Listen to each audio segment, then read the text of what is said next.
आजचा आपला विषय भारतीय जनता पक्ष सत्तेकडून समाप्तीकडे। नमस्कार, मी चंद्रकांत गुड्ड। आपण पाहत आहात धाराशिव डायलॉग।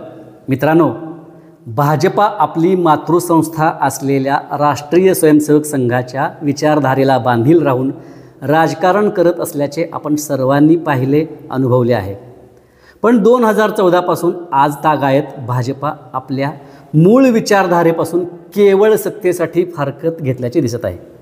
त्याचाच एक भाग म्हणजे धाराशिव लोकसभा निवडणुकीत प्रवीणसिंह परदेशी यांची संभाव्य उमेदवारी। 20 मार्च 2024 रोजी त्यांचा होणारा भाजपा पक्षप्रवेश आणि भाजपामध्ये प्रवेश केला की 1-2 दिवसात खासदारकी मिळते, हे आपण माजी मुख्यमंत्री अशोक चव्हाण यांच्या बाबतीत पाहिले आहे। आदल्या दिवशी काँग्रेसचा राजीनामा, दुसऱ्या दिवशी भाजपा पक्षप्रवेश आणि तिसऱ्या दिवशी खासदारकी। त्यामुळे आत्ता प्रवीणसिंह परदेशी हेच धाराशिवचे उमेदवार असतील हे जवळपास निश्चित मानले जात आहे। ओमराजे निंबाळकर जे सतत लोकांच्या संपर्कात असतात, अस्सल ग्रामीण बोली भाषेत बोलणाऱ्या, कायम लोकांच्या हितासाठी प्रशासकीय अधिकाऱ्याला धारेवर धरणाऱ्या तरुण स्थानिक मराठा उमेदवारापुढे प्रवीणसिंह परदेशी जे 25 ते 30 वर्षापूर्वी औसा व बार्शी हे 2 तालुके वगळता धाराशिवचा कसलाही संबंध नसलेले, मराठीच पण ऐकायला नवीन वाटणारी मराठी बोलणारे हे आव्हान पेलू शकतील काय? नक्कीच परदेशी हे एक उत्तम संधी अधिकारी होते, याबद्दल शंकाच नाही।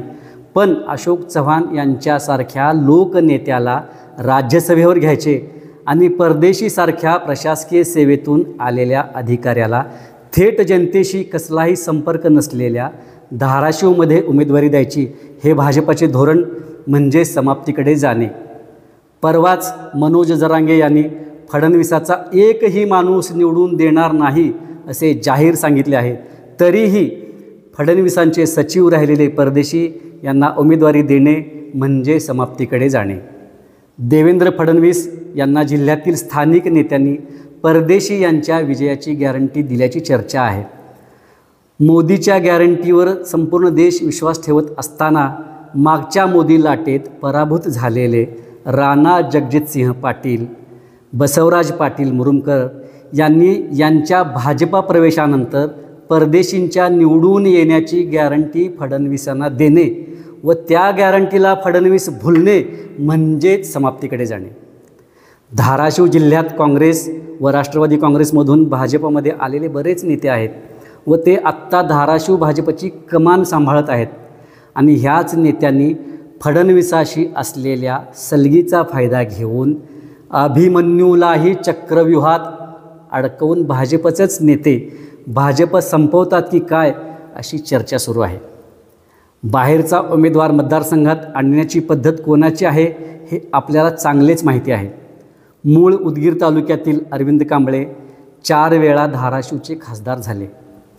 माजी मुख्यमंत्री स्वर्गीय विलासराव देशमुख यांनी तर चक्क कोल्हापूरमधून माणूस लातूरमध्ये आणला होता। यामागचे कारण स्पष्ट आहे।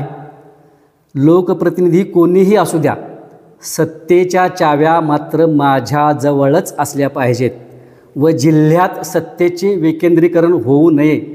मला सोडून माझ्या पक्षात वरचढ कुणीही होऊ नये। सामान्य जनता कामासाठी दुसऱ्याच्या दारापर्यंत जाऊ नये, असे व्यक्तिकेंद्रित राजकारण करणे म्हणजे समाप्तीकडे जाणे। पक्ष समाप्तीकडे गेला तरी चालेल, पण आपले राजकीय नुकसान होऊ नये याची पुरेपूर काळजी नेते घेताना दिसत आहेत। धाराशिव हा युतीमध्ये कायम सेनेकडे राहिलेला मतदारसंघ आहे।